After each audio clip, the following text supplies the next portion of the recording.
Au ministère de la fonction publique, du travail et de la protection sociale, les acteurs se félicitent des performances de 2023.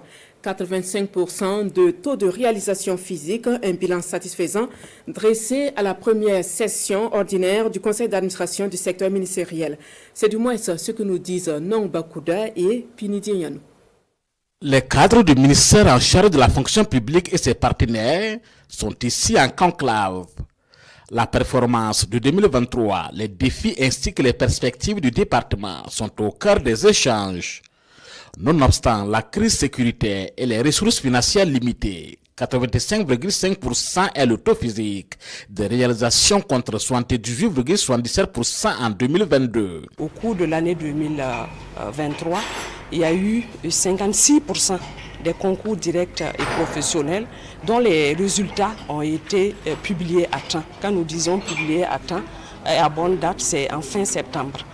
Au niveau de la gestion des carrières aussi, il y a eu 88% des actes des agents publics qui ont pu être traités dans les délais.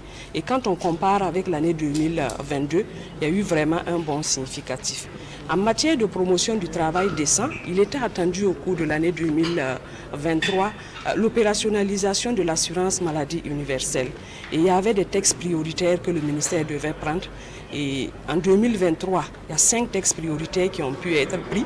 La session se penche également sur les mesures de préservation de la mémoire administrative en période de crise sécuritaire. Il faut dire que souvent on ne se rend pas compte, mais les archives aussi sont touchées par les actes terroristes.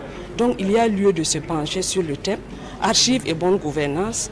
Et donc ensemble nous allons proposer des actions pour relever aussi ce défi. Il est attendu comme perspective en 2024 l'opérationnalisation des textes, le développement et le déploiement des e-services ainsi que la promotion du dialogue social pour le bonheur des travailleurs.